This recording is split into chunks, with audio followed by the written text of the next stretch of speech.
샬롬, 반갑습니다. 성도 여러분. 11월 28일 주의 날 예배에 참석하신 여러분들을 주님의 이름으로 축복하고 환영합니다. 오늘 우리에게 주시는 하나님의 말씀은 마태복음 11장 1절에서 19절까지의 말씀입니다. 마태복음 11장 1절에서 19절까지의 말씀 우리 같이 한 목소리로 합독하도록 하겠습니다. 시작. 예수께서 12 제자에게 명하기를 마치시고 이에 그들의 여러 동네에서 가르치시며 전도하시려고 거기를 떠나 가시니라. 요한이 옥에서 그리스도께서 하신 일을 듣고 제자들을 보내어 예수께 여짜오되 오실 그이가 당신이오니이까 우리가 다른 일을 기다리오이까. 예수께서 대답하여 이르시되 너희가 가서 듣고 보는 것을 요한에게 알리되 맹인이 보며 못 걷는 사람이 걸으며 나병 자가 깨끗함을 받으며 못 듣는 자가 들으며 죽은 자가 살아나며 가난한 자에게 복음이 전파된다 하라. 누구든지 나로 말미암아 실족하지 아니하는 자는 복이 있도다 하시니라. 그들이 떠나매 예수께서 무리에게 요한에 대하여 말씀하시되 너희가 무엇을 보려고 광야에 나갔더냐? 바람에 흔들리는 갈대냐? 그러면 너희가 무엇을 보려고 나갔더냐? 부드러운 옷 입은 사람이냐? 부드러운 옷을 입은 사람들은 왕궁에 있느니라. 그러면 너희가 어찌하여 나갔더냐? 선지자를 보기 위함이었더냐? 옳다, 내가 너희에게 이르노니 선지자보다 더 나은 자니라. 기록된 바 보라, 내가 네 사자를 너 앞에 보내노니 그가 너의 길을 네 앞에 준비하리라 하신 것이 이 사람에 대한 말씀이니라. 내가 진실로 너에게 말하노니 여자가 낳은 자 중에 세례 요한보다 큰 이가 일어남이 없도다. 그러나 천국에서는 극히 작은 자라도 그보다 크니라.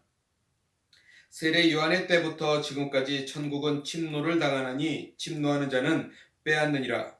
모든 선지자와 율법이 예언한 것은 요한까지니 만일 너희가 즐겨 받을진대 오리라 한 엘리야가 곧 이 사람이니라. 귀 있는 자는 들을지어다. 이 세대를 무엇으로 비유할까? 비유하건대 아이들이 장터에 앉아 제 동물을 불러 이르되 우리가 너희를 향하여 피리를 불어도 너희가 춤추지 않고 우리가 슬피 울어도 너희가 가슴을 치지 아니하였다 함과 같도다. 요한이 와서 먹지도 않고 마시지도 아니하매 그들이 말하기를 귀신이 들렸다 하더니 인자는 와서 먹고 마심에 말하기를 보라, 먹기를 탐하고 포도주를 즐기는 사람이요 세리와 죄인의 친구로다 하니 지혜는 그 행한 일로 인하여 옳다함을 얻느니라. 아멘. 오늘 저는 이 말씀을 가지고 천국과 세상의 힘이라는 제목으로 함께 은혜를 나누고자 합니다. 우리는 약 2달 전쯤 힘에 대해서 이야기를 나눴습니다. 약함과 강함에 대해서 말씀을 나누면서 많은 사람들이 강함을 추구하며 살아간다라고 말씀드렸어요. 그러나 우리는 나의 약함을 아는 것이 하나님의 강함을 경험할 수 있는 기회가 된다라고 또한 말씀을 드렸습니다.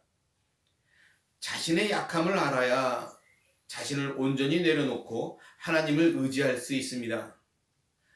그렇게 하나님을 의지해야만 구원받는 진정한 강함을 경험할 수 있기 때문에 그렇습니다.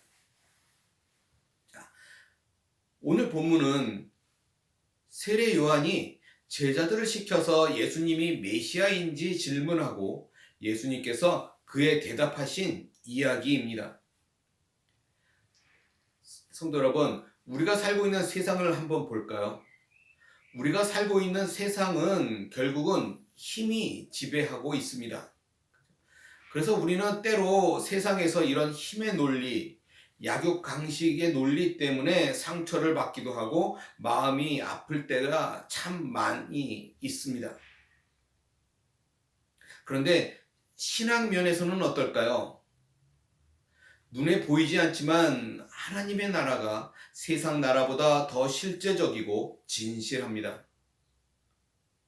그렇게 우리는 믿음으로 깨어 있어서 하나님의 나라를 바라보며 살아야 하는 것이죠. 자, 오늘 본문을 통해서 천국과 세상 힘의 관련성을 생각하면서 오늘 은혜를 나누고자 합니다. 자, 세례 요한은 예수님 앞에 보내심을 받아서 천국을 전파했습니다. 요한은 천국 때문에 자신의 모든 것을 희생했고 자신의 모든 힘을 다했습니다. 그리고 그는 어떻게 되었을까요? 2절 말씀을 보면 이렇게 이야기합니다. 요한이 옥에서 그리스도께서 하신 일을 듣고 제자들을 보내요.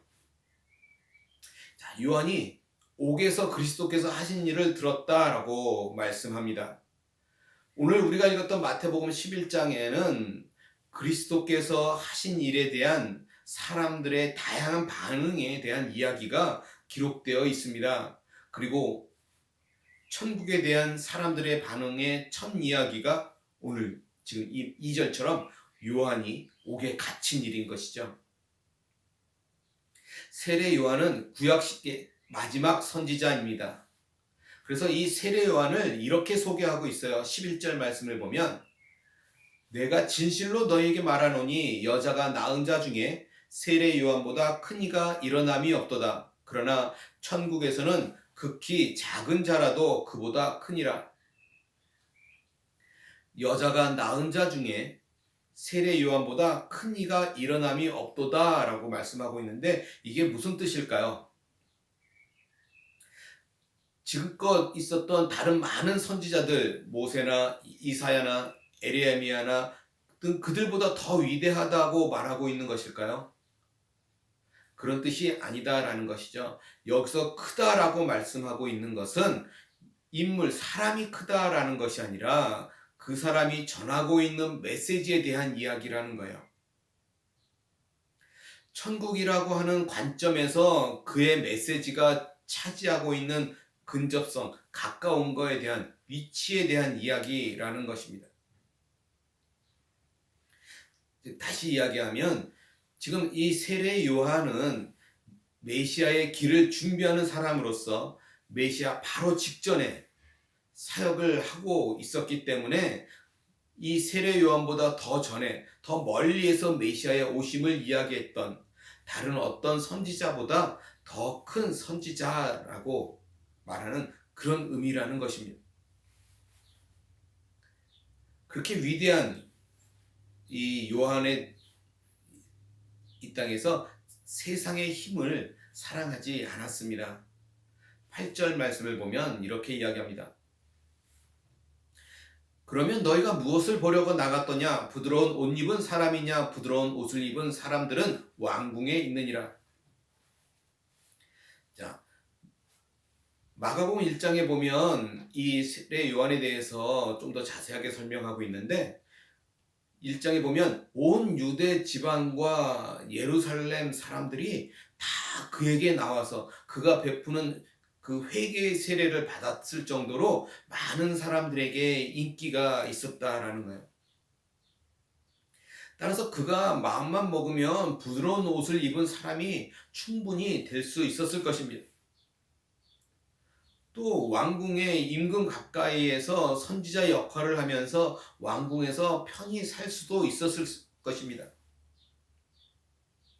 그러나 그는 정작 가장 힘없는 자들이 입는 싸구려 옷을 입고 그리고 형편없는 음식을 먹으며 광야에서 살았어요. 세례 요한은 천국과 메시아를 전파하는 가장 중요한 역할을 감당하고 있었다라는 것입니다. 세례 요한은 마지막 선지자이고 천국을 전한다 해서 세상이 그를 우대하지 않았습니다.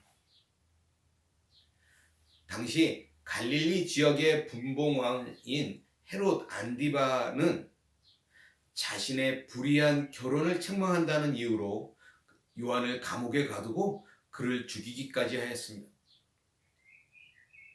세례 요한이 천국을 미리 전한 아주 전무후무한 중요한 사람이었음에도 불구하고 세상의 힘에 의해 아주 쉽게 죽임을 당하였습니다.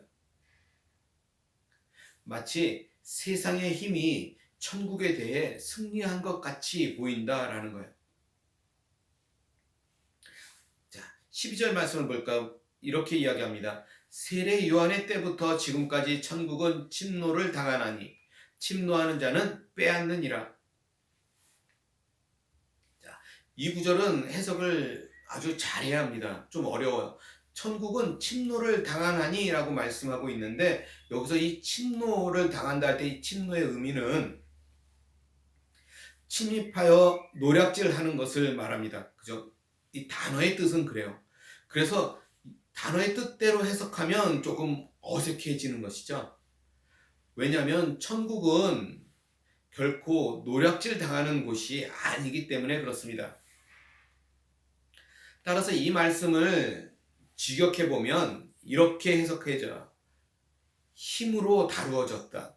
그죠? 폭력으로 다루어졌다라고 한다라는 것이죠. 세상의 힘이 가해져도 천국 자체의 변화는 없지만, 지금 세례 요한이 천국을 전하는 것은 이 지금 세상의 힘에 의해 막혔습니다. 세례 요한이 감옥에 갇힘으로 천국이 세상의 힘에 의해 막힌 것 같이 보여요. 그러나 그렇지 않습니다. 세상의 힘은 천국에 대해 힘을 전혀 쓰지 못합니다. 단지 그렇게 보일 때가 많이 있을 뿐이다 라는 거예요. 지금 세례 요한은 메시아로서 주인공이신 예수님께서 오셨기에 지금 그 자리를 내어주고 있는 것입니다. 세상의 힘에 의해 세례 요한이 감옥에 간 것 때문에 천국 확장이 막히거나 세례 요한 개인에게 해가 되는 일은 결코 없다라는 것이죠.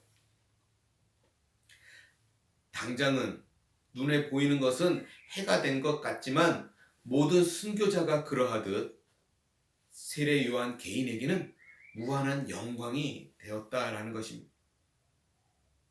이처럼 세상의 힘은 결코 천국을 막지 못한다라는 것입니다.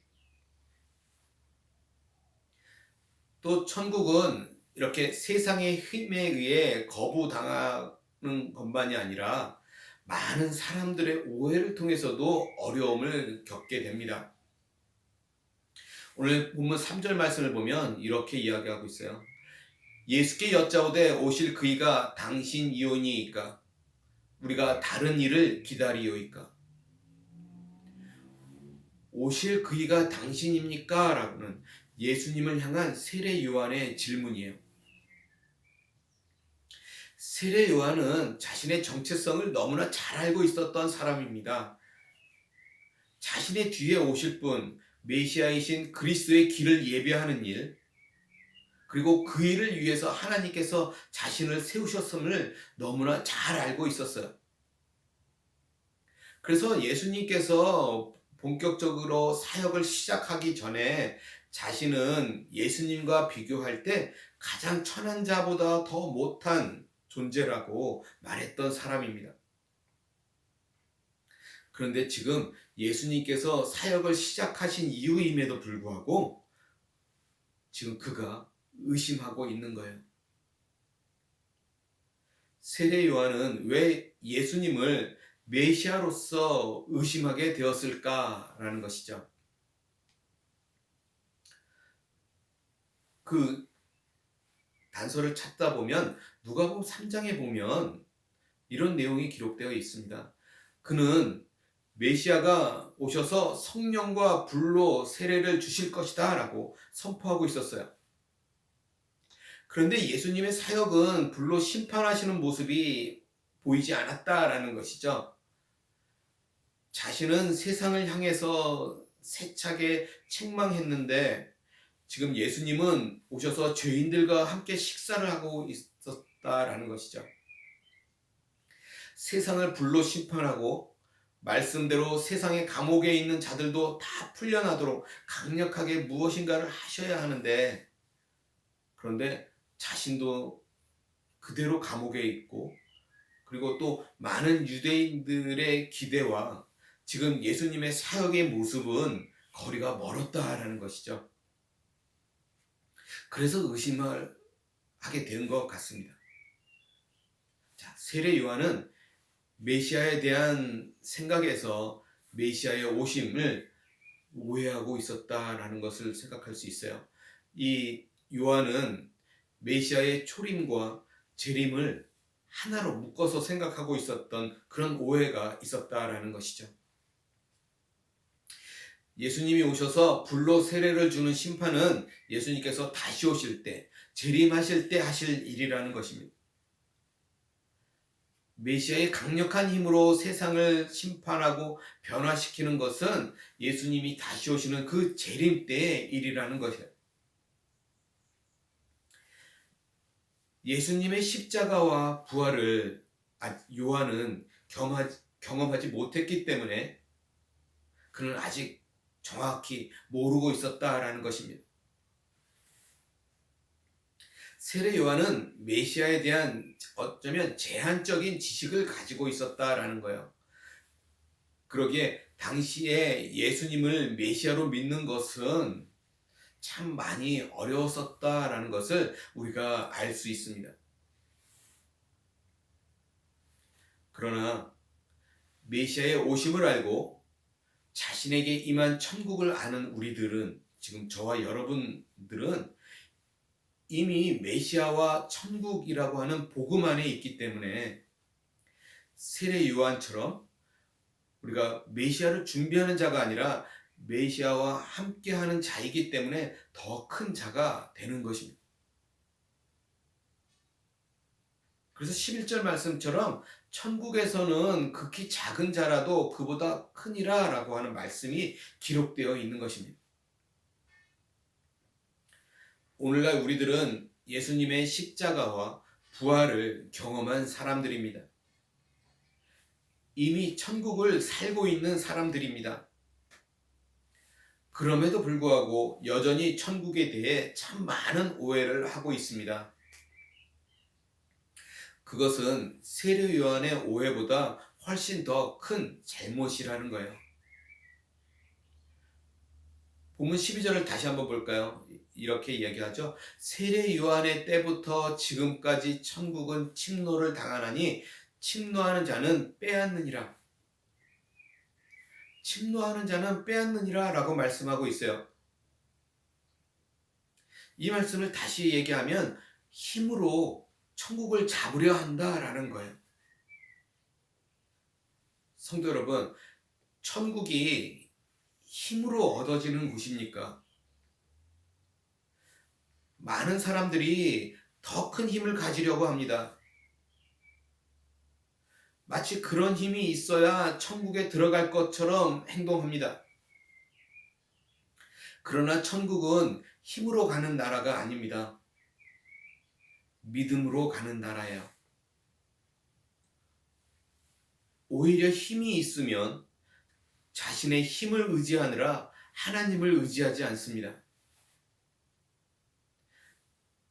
하나님을 의지하지 않는 그런 모습은 믿음이 없는 모습이에요. 그런 사람들은 천국에 들어갈 수 없다라는 것이죠. 17절 말씀을 볼까요? 이르되 우리가 너희를 향하여 피리를 불어도 너희가 춤추지 않고 우리가 슬피 울어도 너희가 가슴을 치지 아니하였다 함과 같도다. 세례 요한이 슬피 울면서 그들을 불러도 그들은 가슴을 치지 않았고 오히려 비난하였습니다. 세례 요한이 그들을 향해서 피리를 불어도 그들은 춤추지 않고 비난만 했습니다. 그리고 그들이 가진 힘으로 멋대로 판단했어요. 그들에게는 자신들의 힘을 지키는 것이 먼저였습니다. 그렇게 힘을 가지면 자신이 가진 그 힘을 가장 많이 사랑하게 되는 경우가 많다라는 것입니다. 크리스천이라고 말하면서 힘으로 천국을 갈 수 있는 것처럼 착각하면서 힘을 가져야 복 받았다라고 생각합니다. 그리고 힘을 위해 정신없이 살고 있어요. 그러나 천국은 우리의 힘으로 가는 곳이 아닙니다. 세상에 힘이 있든 없든 나는 힘이 하나도 없음을 고백하면서 오직 하나님만 의지하는 사람이 천국에 들어갈 수 있습니다. 여전히 힘이 있어야 무엇을 할 수 있다라고 착각하지 말아야 합니다. 그렇게 착각하면서 힘의 논리로 살면 믿음과 점점 멀어지게 됩니다. 그래서 우리는 힘이 아니라 하나님을 바라보아야 하는 것입니다. 오늘 말씀을 정리해 볼까요? 세례 요한이 활동하던 당시 지역 왕이었던 헤롯이 자신이 가지고 있던 그 세상의 힘을 가지고 세례 요한을 감옥에 가두고 죽입니다. 아주 중요한 사람이 세상의 힘에 의해 힘없이 죽임을 당하였습니다. 아주 큰 일이 난 것 같지만 실상은 전혀 그렇지 않다라는 것을 오늘 말씀을 통해 나누었습니다. 따라서 우리들은 세상의 힘을 두려워하지 말아야 합니다.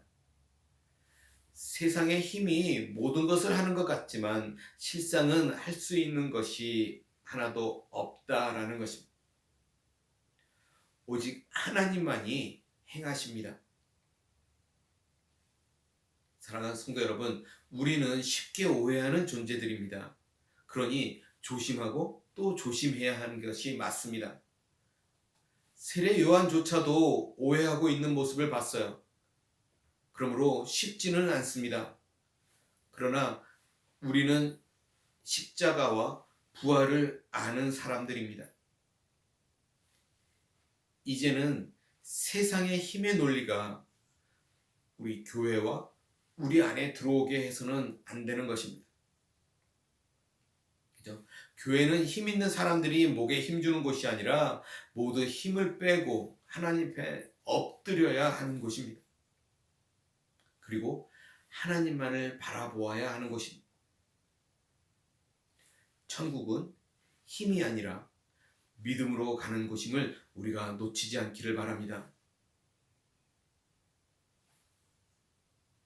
세례 요한처럼 천국을 전파하다 자신의 모든 것을 잃고 자신의 생명까지 내어준 이 요한이지만 그러나 개인에게는 하나님의 영광이 그에게 임한 것을 보았습니다.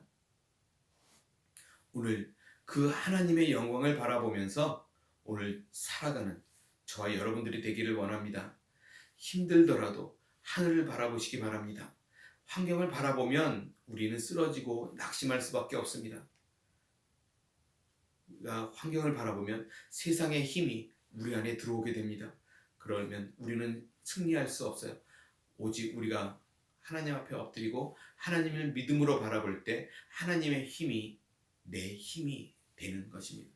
그러면 우리는 천국 백성으로 살아갈 수 있게 되는 것입니다. 오늘 천국 백성으로 살아가는 저와 여러분들이 되시기를 주님의 이름으로 간절히 소원합니다. 기도하겠습니다. 사랑과 은혜가 많으신 하나님, 우리가 살아가면서 겪는 많은 환경 때문에 세상을 바라보지 않게 하시고 우리가 이미 경험한 십자가와 부활을 통해 하나님의 나라를 바라보며 천국을 바라보며 그것을 소망하며 또 살아갈 수 있도록 도와주시옵소서. 하나님의 나라가 더 진실되고 실제적인 나라인 것을 놓치지 않게 도와주시고 우리를 통해 하나님의 영광이 또 하나님의 나라가 더욱더 뚜렷하게 증거되는 역사가 있게 도와주시옵소서. 우리의 삶을 통해서 하나님의 나라가 증거되기를 원합니다. 하나님, 우리가 새롭게 시작되는 한 주 가운데도 하나님의 나라를 증거하며 살아가는 우리 모두가 될 수 있도록 하나님 함께하여 주시옵소서. 하나님이 당신의 힘을 오늘 우리 가운데 부어 주시옵소서. 감사하며 우리 주 예수 그리스도 받들어 간절히 기도드리옵나이다. 아멘.